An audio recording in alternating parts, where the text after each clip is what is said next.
दोस्तों पिछले कुछ दिनों के अंदर आपने देखा होगा कि इज़राइल और जो हमास का कॉन्फ्लिक्ट था, वो काफ़ी ज़्यादा बढ़ता जा रहा है। अब ऐसे टाइम के ऊपर लोगों का सवाल था कि इंडिया आखिर किसके साथ खड़ा हुआ है? देखो कुछ दिन पहले हमारे प्रधानमंत्री जी का ट्वीट भी आया था जिसमें बताया था कि हम इज़राइल के साथ पूरी तरह से खड़े हुए हैं इस टेररिज्म के एक्ट के अगेंस्ट। अब देखो बहुत सारे लोगों को डाउट था कि क्या इंडिया ने पैलेस्टीन को पूरी तरह से छोड़ दिया है? The answer is no.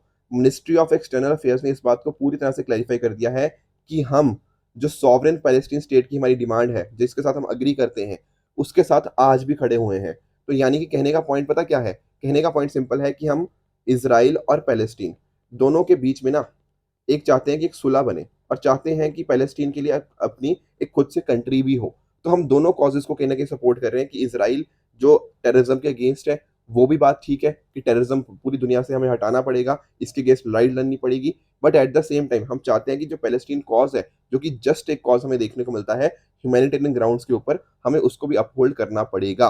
तो एक तरह से ना इसको आप डिप्लोमैटिक टाइट रोप आप कह सकते हो। तो कल को जब आप मेंस के अपने आंसर लिखोगे ना, वहाँ पर ऐसा मत लिख देना कि हम इंडिया इज़राइल को सपोर्ट कर रहा है और पैलेस्टीन के अगेंस्ट है, बिल्कुल भी नहीं।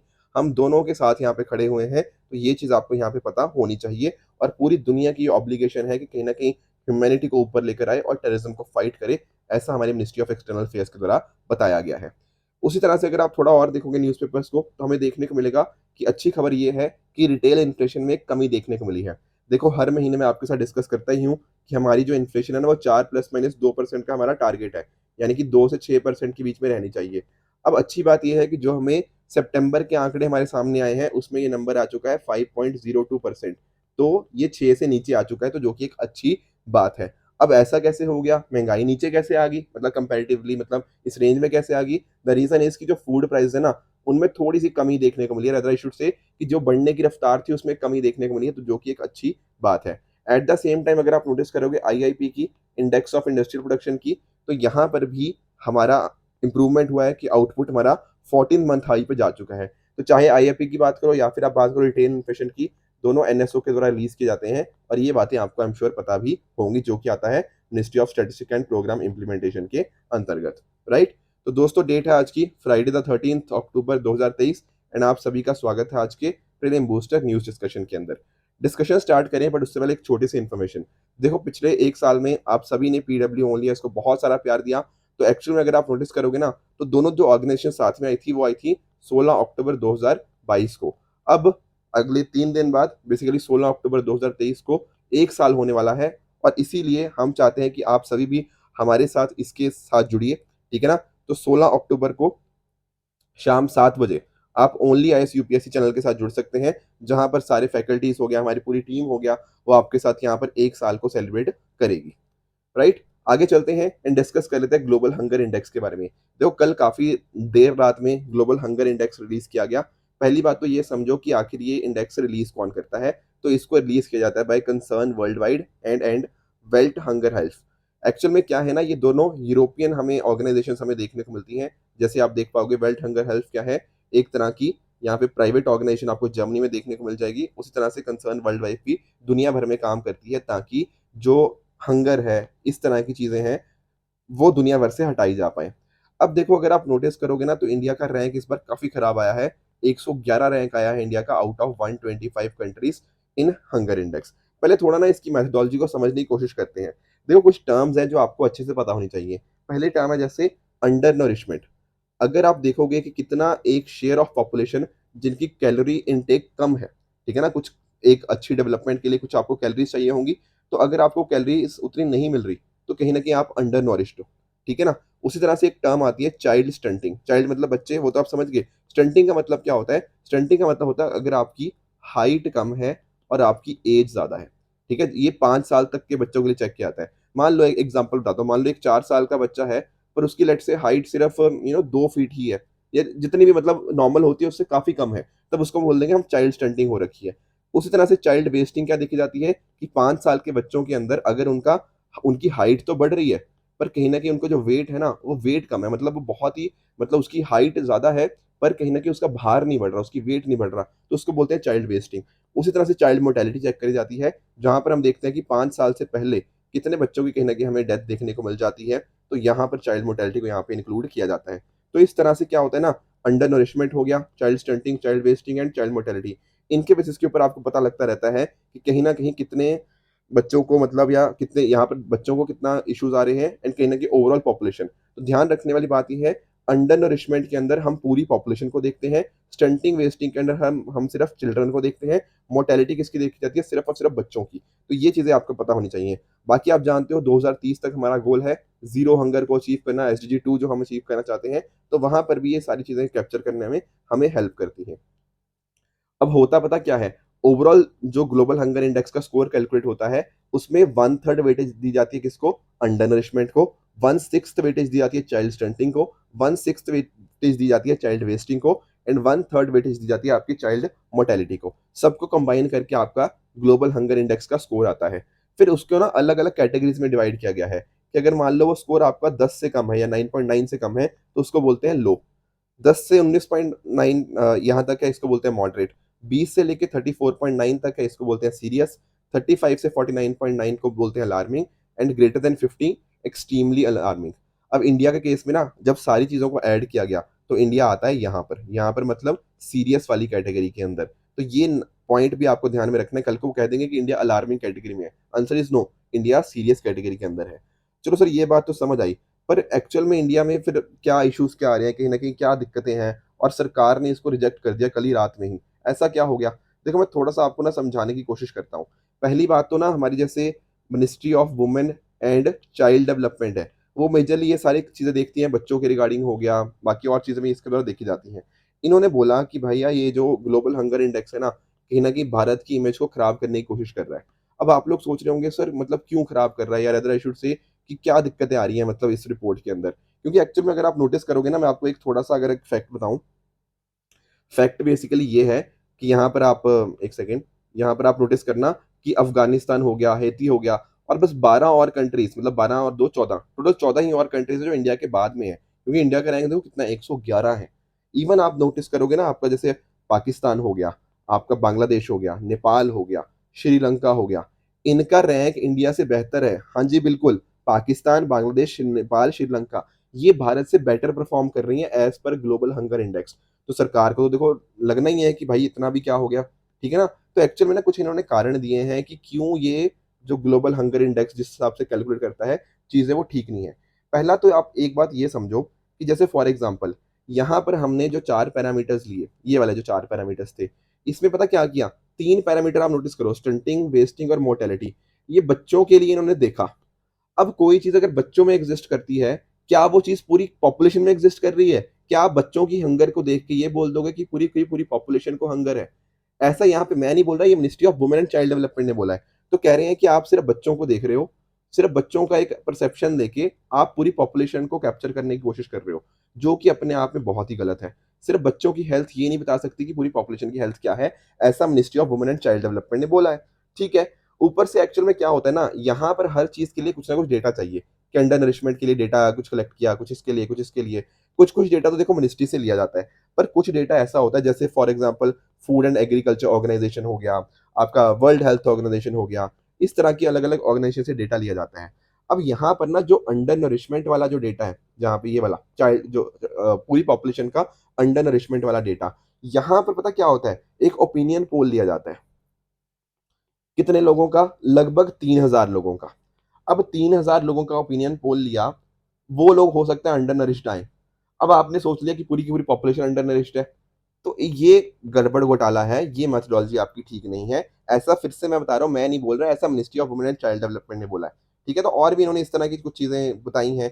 ऊपर से इन्होंने ये भी कहा है जैसे स्टंटिंग हो गया, वेस्टिंग हो गया, ये सारी चीज़ें डिपेंड करती हैं बहुत सारी और चीज़ों के ऊपर। स्टंटिंग वेस्टिंग के लिए आपका सैनिटेशन हो गया, जेनेटिक्स हो गया, एनवायरनमेंट वहाँ का कैसा है।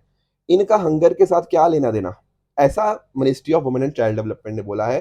तो ये भी देखो इस तरह के कुछ रीज़न्स दिए जा रहे हैं। अब मैं आपके ऊपर छोड़ता हूँ कि ये रीज़न्स जस्टिफाइड हैं या नहीं हैं। बट पॉइंट था कि हमारी सरकार ने इसको पूरी तरह से यहाँ पे रिजेक्ट कर दिया है कि ये भारत की इमेज को यहाँ पे टार्निश कर रहा है। ठीक है ना? तो भारत का जो स्कोर आया है कितना आया है? 28.7 आया है, तो इस वजह से कौन-सी कैटेगरी में आ गया? ये सीरियस कैटेगरी में आ गया और ऐसा पहली बार नहीं है कि भारत ने इस रिपोर्ट को रिजेक्ट किया है। पिछले 3 साल से इंडिया की परफॉर्मेंस काफ़ी खराब रही है और लगातार तीसरे साल हमने बोल दिया कि इनकी मेथोडोलॉजी यहाँ पे ठीक नहीं है। 0 का स्कोर होता है नो हंगर, 100 का मतलब होता है मतलब कि काफ़ी खराब सिचुएशन है, जो कि मैंने आपको उस डायग्राम के अंदर बताया भी था। ये इनके जो रीज़न्स हैं, मैंने यहाँ पे आपके लिए लिख भी दिए हैं, आप चाहो तो इनको पढ़ भी सकते हो। पर मेजरली ना हमें इम्पोर्टेंट जानना था ये चारों पैरामीटर्स के बारे में, ये कैटेगरीज़ कैसे होती हैं एंड साथ ही साथ कौन इसको रिलीज़ करता है, वो हमें अच्छे से समझ आ गया है। बाकी आप डेफ़िनिटली अपना एनालिसिस इसके पॉज़िटिव्स, इसके नेगेटिव्स आप डेफ़िनिटली उसको देख भी पाओगे, जो कि मैंने थोड़े डिस्कस भी कर दिए। 2 चीज़ें यहाँ पे और भी डिस्कस्ड हैं, इनका आप टर्म्स का मतलब समझना। जैसे एक होता है अंडर न्यूट्रिशन, एक होता है माल न्यूट्रिशन। अंडर न्यूट्रिशन इनके हिसाब से, ठीक है ना? हमने बात करी ना यहाँ पे अंडर नरिशमेंट की, तो यहाँ पे अंडर न्यूट्रिशन वगैरह का क्या अर्थ है? यहाँ पर अंडर न्यूट्रिशन का मतलब ना सिर्फ़ ये नहीं है कि कैलोरीज़ सिर्फ़ आप देखो कि अच्छा एक बंदे को 5 रोटियाँ मिल रही हैं, तो बंदा ठीक है। नहीं, यहाँ पर अंडर न्यूट्रिशन का मतलब बहुत सारी चीज़ें हैं कि भैया उसको प्रॉपर प्रोटीन्स, उसको प्रॉपर विटामिन्स, उसको मिनरल्स मिल रहे हैं, नहीं मिल रहे। और एक्चुअल में ना यहाँ पर इन्होंने थोड़ा कह लो कि इंडिया को थोड़ा मतलब मैं क्रिटिसाइज़ तो नहीं बोलूँगा, पर इंडिया के बारे में जो चीज़ें हैं ना, वो देखने को मिलती हैं। जैसे फॉर एग्ज़ाम्पल इंडिया में शायद लोगों को खाना मिल रहा है, पर कहीं न कहीं उनको अच्छे प्रोटीन्स, अच्छी विटामिन्स, अच्छे मिनरल्स ये सारी चीज़ें नहीं मिल रही। एंड कहीं न कहीं ये भी एक कारण बना है कि अगर आप देखोगे इंडिया का रैंक खराब है। ठीक है ना? मैं मानता हूँ कि चलो ठीक है, कुछ कारणों की वजह से इंडिया का यहाँ पे कि इंडिया को उन्होंने गलत इमेज में हो सकता है दिखाया हो। पर कुछ कारणों से हम सीख भी तो सकते हैं कि इंडिया में लोगों को खाना ज़रूर मिल रहा है, पर कहीं न कहीं अच्छी चीज़ें और नहीं मिल रही, अच्छा न्यूट्रिशन नहीं मिल रहा, अच्छे मिनरल्स, अच्छी विटामिन्स वो सब नहीं मिल रहे। तो इस वजह से अंडर न्यूट्रिशन इंडिया में एक्सिस्ट करता है।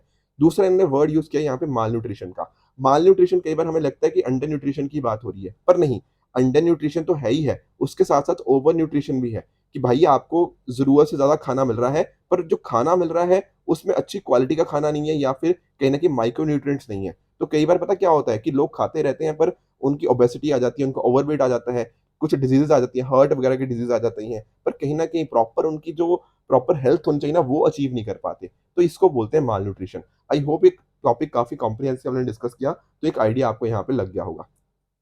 आगे चलते हैं, हम डिस्कस कर लेते हैं GI tag for Goa cashew. ठीक है, एक्चुअल में इसको थोड़ा आप समझने की कोशिश करना। हो क्या रहा था ना पिछले कुछ टाइम के अंदर, जैसे मान लो कोई आप भी गोवा गए लेट्स से, ठीक है ना? तो आप लोगों ने भी देखा होगा वहाँ पे काजू वगैरह काफ़ी मिलते हैं। अब होता क्या है, जो वहाँ की दुकानों के ऊपर काजू बिक रहे हैं ना, वो दरअसल में गोवा के होते ही नहीं। वो अलग-अलग जगह से, कोई गुजरात से काजू आ गया है, कोई महाराष्ट्र का काजू है, इस तरह के कोई और दूसरी कंट्रीज़ के भी काजू हैं। अब वो जो काजू होते हैं, होते बड़े सस्ते हैं। पर क्योंकि उसके ऊपर लिख दिया गया कि ये गोवा का काजू है, तो बहुत महँगा मिलेगा।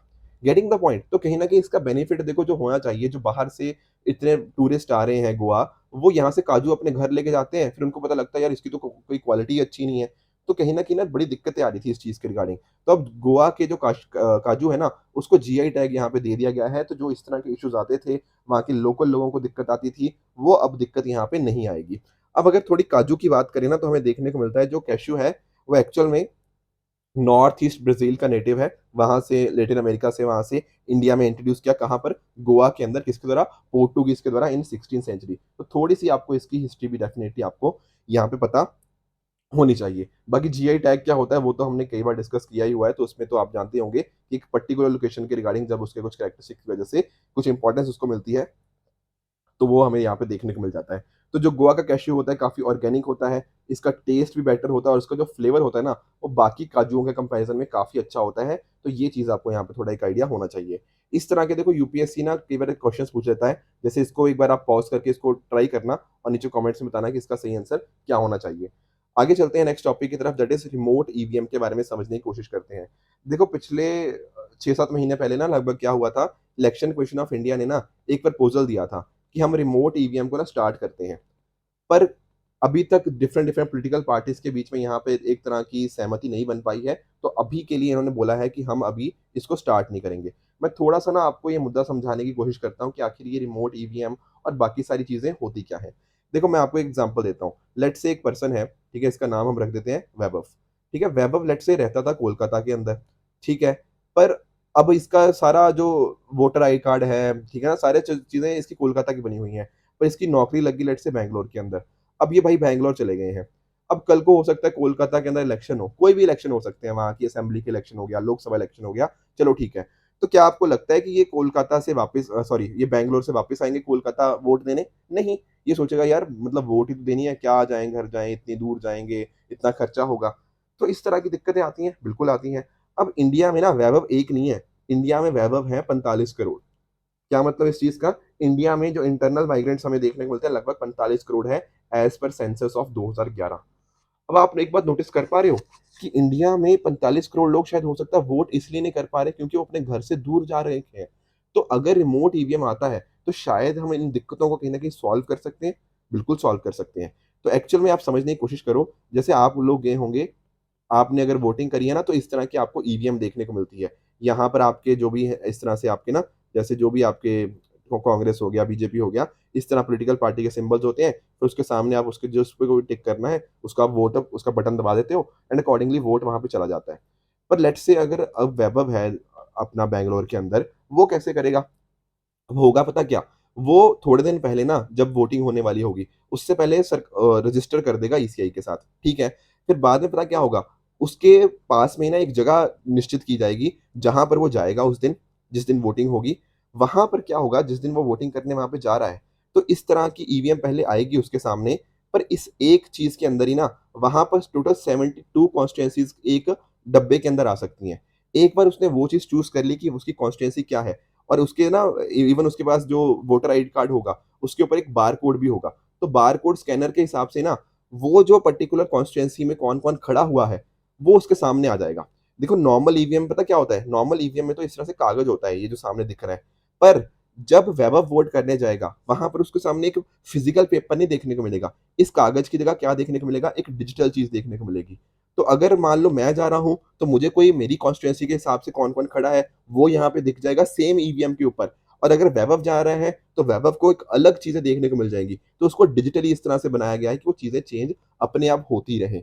तो इस तरह से वो जाके उसके अंदर आराम से वोट कर पाएगा। तो इस तरह से ना एक ही डब्बे से टोटल 72 कॉन्स्टिट्यूएंसीज़ के ऊपर वोट करी जा सकती है। इसको बोलते हैं रिमोट ईवीएम का प्रोसीजर। ये सारा का सारा प्रोसीजर मैंने यहाँ पे आपको बता रखा है, ठीक है? वोटर को वेरीफाई किया जाएगा, फिर multi constituency remote polling station होगा। जैसे आप भी जहाँ पे जाते हो ना वोट करने, तो इस तरह से एक रिमोट पोलिंग स्टेशन होगा।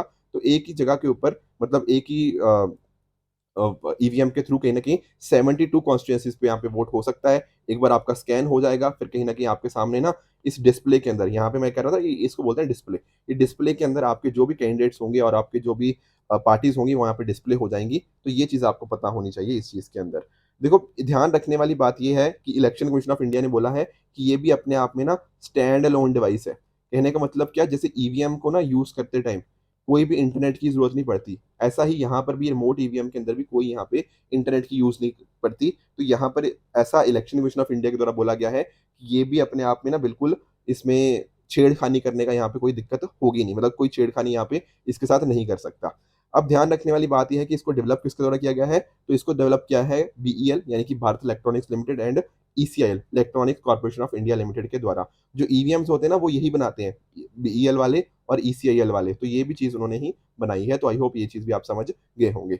अगले टॉपिक की तरफ बढ़ते हैं, it is migratory birds arrive in Odisha Chilika. Actual में हुआ क्या है ना, एक काफ़ी कंसर्न वाली बात भी है। अगर आप नोटिस करोगे, जनरली पता क्या होता है, बहुत सारे माइग्रेटरी बर्ड्स आते हैं चिलिका के अंदर, ठीक है? होता क्या है, जब सर्दियाँ आती हैं ना, जैसे नवंबर का महीना हो गया मान लो, तब वो यहाँ पे आ जाती हैं और जब सर्दियाँ खत्म हो जाती हैं, जब गर्मियाँ शुरू होने वाली होती हैं, तो अपने घर वो वापस चली जाती हैं। अब इस बार पता क्या हुआ है, इस बार ये जल्दी आ गई हैं थोड़ा-सा, मतलब समय से पहले आ गई हैं। तो हमें डर लग रहा है कहीं न कहीं कुछ क्लाइमेट चेंज का यहाँ पे चीज़ तो नहीं देखने को मिल रही। ऐसा तो नहीं कि वहाँ पर इश्यूज़ पहले से एक्सिस्ट करके और इस वजह से क्लाइमेट चेंज की वजह से उनको अपने हैबिटेट को जल्दी शिफ्ट करना पड़ा। तो एक कंसर्न यहाँ पे बन गया है। बट एनीवेज़ हम थोड़ा चिलिका लेक के बारे में थोड़ा समझने की कोशिश करते हैं। तो चिलिका लेक क्या है? एक ब्रैकिश वाटर लेक है। ब्रैकिश का मतलब होता है जो खारा पानी की आप बात करते हो। एक पानी होता है आपका फ्रेश वाटर, ठीक है? एक होता है आपका जो सी वाटर होता है, जो बिल्कुल ही यहाँ पे नमक देखने को मिलता है। इसके बीच में हमें खारा पानी देखने को मिलता है, इसको बोलते हैं ब्रैकिश वाटर। कहाँ देखने को मिलेगा हमें? ओडिशा के अंदर यहाँ पे चिलिका लेक हमें देखने को मिल जाती है, आपके पुरी, खुर्दा और गंजम डिस्ट्रिक्ट्स के अंदर। यहाँ पे दया रिवर भी हमें यहाँ पे देखने को मिलती है यहाँ पर, ठीक है? 1981 के अंदर क्या हुआ, चिलिका लेक को यहाँ पे पहला wetland of international importance under Ramsar convention दिया गया था, तो ये पॉइंट भी आपको पता होना चाहिए। एग्ज़ाम्स के अंदर इवन मेंस के अंदर भी ये चीज़ें पूछी जा चुकी हैं। इसको यहाँ पे आप नोटिस करोगे यूनेस्को की वर्ल्ड हेरिटेज साइट के अंदर टेंटेटिव के अंदर लिस्ट किया गया है। अभी ये यूनेस्को की वर्ल्ड हेरिटेज साइट नहीं है, टेंटेटिव है, हो सकता है आगे जाके बन जाए। अब यहाँ पर ना इस पर्टिकुलर आर्टिकल्स के अंदर ये बातें भी करी गई थी नल्ला आइलैंड के बारे में। ये भी वहीं पर आपको देखने को मिलता है जहाँ पर हमें चिलिका लेक के पास में ही हमें यहाँ पे देखने को मिल जाएगा, उसी के अंदर हमें देखने को मिलता है। तो इसको बर्ड सेंचुरी डिक्लेयर किया गया था 1973 के अंदर under the wild life protection act. जैसे ही हमें देखने को मिलता है कि मानसून खत्म होता है विंटर्स के टाइम के ऊपर, तो कहीं न कहीं पानी कम हो जाता है एंड अकॉर्डिंगली आइलैंड एक्सपोज़ हो जाता है। तो ये आइलैंड नाम वहीं से आया, मतलब आइलैंड इसलिए बन जाता है। ठीक है? बहुत सारे हमें यहाँ पे माइग्रेटरी बर्ड्स हमें यहाँ पे देखने को मिल जाते हैं। एक चीज़ यहाँ पे हमें ये भी समझनी है, एशियन माइग्रेटरी बर्ड फ्लाईवे के द्वारा। यहाँ पे आप नोटिस करो, एशिया के अंदर ना आपको डिफरेंट फ्लाईवेज़ देखने को मिल जाते हैं। जैसे फॉर एग्ज़ाम्पल एक बहुत ही इम्पोर्टेंट है, that is central Asian Indian flyway. अब यहाँ पे पता क्या होता है, जैसे फॉर एग्ज़ाम्पल यहाँ साइबेरिया से जो बर्ड्स हैं, वो कहीं न कहीं वहाँ से ट्रैवल करते-करते वो इंडियन सबकॉन्टिनेंट पे मूव करते हुए आते हैं। तो एक्चुअल में जो चिलिका लेक है ना, वो इसी सेंट्रल एशियन फ्लाईवे के ऊपर लाई करती है। यहाँ पर क्या होता है कि साइबेरिया हो गया और रीजन से कहीं न कहीं जो बर्ड्स हैं, जो बाकी और माइग्रेटरी हमें स्पीशीज़ देखने को मिलती हैं, वो वहाँ से मूव करती हुई यहाँ पे आती हैं under the central Asian Indian flyway. तो ये पॉइंट भी आपको यहाँ पे पता होना चाहिए। ये लार्जेस्ट प्रिंटिंग ग्राउंड बनता है कहीं न कहीं माइग्रेटरी बर्ड्स का ऑफ इंडियन सबकॉन्टिनेंट। तो ये पॉइंट्स आपको एक आइडिया लग गया होगा। नेक्स्ट टॉपिक की तरफ चलते हैं, that is belt and road forum. देखो एक्चुअल में क्या हो रहा है, जो चाइना है ना, आप जानते होंगे चाइना के द्वारा जो बीआरआई उनका प्रोजेक्ट है, वो एक्चुअल में स्टार्ट हुआ था आज से आई थिंक 10 साल पहले, ठीक है ना? तो अब 10th एनिवर्सरी उसकी कंडक्ट करी जा रही है। अब ये कब होगी? 17 और 18 अक्टूबर को बीजिंग चाइना के अंदर। अब यहाँ पर ना 130 कंट्रीज़ से भी ज़्यादा को यहाँ पे न्योता दिया गया है। ज़्यादातर कंट्रीज़ वहाँ पे आ रही हैं। जैसे फॉर एग्ज़ाम्पल मैं आपको बताता हूँ, रशिया के जो प्रेज़िडेंट है पुतिन, वो वहाँ पे जाएँगे। श्रीलंका के प्रेज़िडेंट हो गया रणील विक्रमसिंघे हो गया, इंडोनेशिया के प्रेज़िडेंट हो गया। ये सारे अलग-अलग लीडर्स वहाँ पे जाएँगे। पर इंडिया यहाँ पे मोस्ट प्रोबब्ली इसको स्किप करने वाला है, इंडिया शायद नहीं जाएगा। अब इंडिया ने 2017 और 2019 वाले समिट भी यहाँ पे अटेंड नहीं किए थे, ठीक है ना? आप जानते होंगे बीआरआई प्रोजेक्ट के बारे में, कहीं न कहीं यहाँ पे फोकस क्या किया जा रहा है, जो एशिया को ना अफ्रीका के साथ और यूरोप के साथ लैंड और मैरीटाइम रूट्स के द्वारा कनेक्ट किया जा रहा है। तो एक इंफ्रास्ट्रक्चर यहाँ पे डेवलप यहाँ पे इसके द्वारा चाइना के द्वारा किया जाता है। अब देखो इंडिया के बीआरआई जॉइन करने के लिए बहुत बार लोगों ने बोला है कि इंडिया को जॉइन करना चाहिए, पर कहीं न कहीं इंडिया ने इसको जॉइन नहीं किया। रीज़न बीइंग, क्योंकि पहली बात तो अगर आप नोटिस करो, यहाँ पर अगर आप देखोगे ना, ये है हमारा पूरा कश्मीर इंडिया का ही है, बिल्कुल। तो यहाँ पे पीओके हमें देखने को मिलता है, पाकिस्तान ऑक्युपाइड कश्मीर। तो यहाँ पर ना जो सीपेक है, चाइना पाकिस्तान इकोनॉमिक कॉरिडोर, ये कहीं न कहीं चाइना से होता हुआ, पीओके के थ्रू होता हुआ इंडिया, मतलब इंडिया की टेरिटरी के इसमें से होता है। अब अगर आपको इंडिया की टेरिटरी में से कोई सड़क बनानी है, तो भैया इंडिया की परमिशन चाहिए होगी उसकी। पर यहाँ पर जो चाइना पाकिस्तान इकोनॉमिक कॉरिडोर बन रहा है, वो इंडिया की टेरिटरी में से जा रहा है, पर इंडिया से इन्होंने पूछा ही नहीं। तो क्या ये इंडिया की सॉवरेनिटी अगेंस्ट नहीं हुआ? बिल्कुल हुआ। तो इंडिया ना इस वजह से इसके अगेंस्ट है। बाकी अगर आप नोटिस करो, जो डेट ट्रैप डिप्लोमेसी हो गया, उसके अगेंस्ट भी हम इंडिया है। तो इस वजह से इंडिया ने काफ़ी अलग-अलग कारणों की वजह से इसको जॉइन नहीं किया होगा। पर आज के टाइम के ऊपर ना बहुत सारे ऐसे आर्टिकल्स भी आ रहे हैं जो बोल रहे हैं कि चलो ठीक है, हम सीपैक के अगेंस्ट तो हैं, बट कहीं न कहीं जो इस तरह की कनेक्टिविटी वाली चीज़ें हैं ना, इंडिया को इनमें थोड़ा ज़्यादा इन्वॉल्वमेंट होनी पड़ेगी। कहीं न कहीं या तो खुद हम कनेक्टिविटी को इम्प्रूव करें, या फिर हम जो डिफरेंट कंट्रीज़ इसके अंदर इन्वॉल्वड हैं, उनके साथ अपनी रिलेशनशिप इम्प्रूव करते हुए कनेक्टिविटी को और इम्प्रूव कर सकते हैं। साथ में आजकल ऐसी भी थोड़ी न्यूज़ आ रही है कि चाइना की जो इन्वेस्टमेंट है, पाकिस्तान के अंदर धीरे-धीरे कम हो रही हैं। जैसे चाइना पाकिस्तान इकोनॉमिक कॉरिडोर, इसकी जो स्पीड है ना बनने की, वो काफ़ी स्लो हो चुकी है। तो काफ़ी कंसर्न्स यहाँ पर भी रेज़ हमें देखने को मिल जाते हैं। तो ये थे कुछ टॉपिक जो आज हमें डिस्कस करने थे। इनके बेसिस के ऊपर मैं आपको कुछ होमवर्क दे रहा हूँ, जिनका मुझे आप नीचे कमेंट्स में आंसर बताओगे। उसी तरह से देखो, एक कल सुमित सर ने भी आपसे डिस्कस किया होगा मेडिकल टर्मिनेशन ऑफ प्रेगनेंसी, उसके रिगार्डिंग मैंने आपको ये क्वेश्चन दिया है। ट्राई करना मुझे नीचे कमेंट्स में बताने की कि इसका आपके हिसाब से आंसर क्या होना चाहिए। साथ में ही एक मैंने होमवर्क दिया है आरटीआई के रिगार्डिंग। देखो कल दरअसल में ना 12 अक्टूबर थी, और एक्चुअल में क्या हुआ है, 12 अक्टूबर 2005 इस तारीख को ना जो हमारा आरटीआई था, राइट टू इन्फॉर्मेशन, वो एक्ट एक्चुअल में इन फ़ोर्स में आया था। तो अपने आप में 12 अक्टूबर बहुत इंपॉर्टेंट दिन बन जाता है। तो कल इसको 18 साल कंप्लीट हुए हैं, तो एक होमवर्क है उसके रिगार्डिंग, एक बार मुझे कमेंट्स में इसका भी आप आंसर बताइएगा। कल जो होमवर्क दिया था उसको मैं आपको क्विकली एक आंसर बताता हूँ। लोकनायक जयप्रकाश नारायण जी के बारे में, तो कह रहे हैं कि आज़ाद दास्ताँ उनके द्वारा ऑर्गेनाइज़ किया गया था, तो बिल्कुल यहाँ पे ये स्टेटमेंट आपकी बिल्कुल करेक्ट है। उसी तरह से इलेक्टोरल बॉन्ड स्कीम की बात करें, तो यहाँ पे कह रहा है कि एक लिमिट होती है कितने बॉन्ड्स जो है आपका इंडिविजुअल या कंपनी परचेज़ कर सकता है, नहीं, यहाँ पर ऐसी कोई भी लिमिट हमें देखने को नहीं मिलती। ए हेल्प प्रोग्राम की बात करें, तो यहाँ पर जो बात लिखी गई है, यहाँ पे बिल्कुल हमारी करेक्ट है। किसी ने पूछा था कि सर ए हेल्प प्रोग्राम कहाँ पर लॉन्च हुआ है? देखो मैं जो कल बता रहा था ना, वो अलग-अलग जगह के अंदर लॉन्च हो रहा है। एक्चुअल में क्या हो रहा है कि आपको ये ध्यान रखने की ज़रूरत नहीं है कहाँ लॉन्च हो रहा है, क्योंकि पहले वो किसी और स्टेट में हुआ था, कल को किसी और स्टेट में होगा। आपको बस वो प्रोग्राम लॉन्च करना है, that is the more important thing. तो मैं वो बात कर रहा था कि स्टेट का नाम इम्पोर्टेंट नहीं है, दैट वाज़ व्हाट आई मेंट। उसी तरह से जो मैंने आपको होमवर्क दिया था नोबेल प्राइज़ इन इकोनॉमिक्स के बारे में, किस चीज़ के लिए मिला था? बहुत ही सिंपल आंसर है, यहाँ पर इन्होंने वुमेन के कंट्रीब्यूशन के रिगार्डिंग काम किया था। तो यहाँ पर अगर आप नोटिस करोगे ना, तो यहाँ पर हमें एक टाइम देखने को मिलता है जो कि प्री इंडस्ट्रियलाइज़ेशन वाला टाइम है, इंडस्ट्रियलाइज़ेशन से पहले का। फिर इंडस्ट्रियलाइज़ेशन वाला टाइम है, एंड बाद में आपका जो टर्शियरी सेक्टर का टाइम है।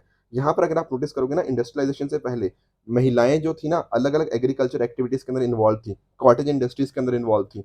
पर कहीं न कहीं जब इंडस्ट्रियलाइज़ेशन आया, उस टाइम के ऊपर हम हमें क्या देखने को मिला कहीं न कहीं अगर किसी इंसान को इंडस्ट्रीज़ में काम करने के लिए अपने घर को छोड़ना पड़ता है, तो महिलाओं को जो पार्टिसिपेशन था, लेबर फोर्स पार्टिसिपेशन जो रेट होता है, वो यहाँ पर हमें कम होता हुआ देखने को मिला। पर बाद में यहाँ पर आप नोटिस करो, चाहे कॉन्ट्रासेप्टिव पिल्स की वजह से हो गया, एजुकेशन एक्सपैंड करने की वजह से महिलाओं का कंट्रीब्यूशन फिर से बढ़ा है। तो यहाँ पर इन्होंने एक बात इम्पोर्टेंट बताई कि इस तरह के एक यू शेप्ड कर्व हमें देखने को मिलता है। ज़रूरी नहीं है कि अगर आपकी इकोनॉमिक ग्रोथ हो रही हो, तो उससे आपका जो लेबर फोर्स पार्टिसिपेशन इंक्रीज़ होता ही हो, ऐसा यहाँ पे इस पर्टिकुलर रिसर्च के द्वारा बताया गया। मॉनेटरी पॉलिसी की अगर हम बात करें, यहाँ कह रहा है कि आरबीआई ने इंटरेस्ट रेट को कट करता है ड्यूरिंग अकोमोडेटिव पॉलिसी, बिल्कुल ठीक है। हॉकिश स्टैंड के अंदर क्या होता है, कहीं न कहीं इन्फ्लेशन को रिड्यूस करने की कोशिश की जाती है, ये बात भी ठीक है। यहाँ पे हॉकिश के अंदर मतलब यही होता है। तो दोनों के दोनों स्टेटमेंट्स ठीक है, तो आंसर बनेगा ऑप्शन नंबर सी। अगर आपको इस लेक्चर की पीडीएफ चाहिए, तो आप हमारे टेलीग्राम चैनल पीडब्ल्यू ओनलीएस ऑफिशियल पे जाके इस लेक्चर की पीडीएफ को एक्सेस कर सकते हो एंड अपनी प्रिपरेशन को और भी बेहतर बना सकते हो। Thank you so much.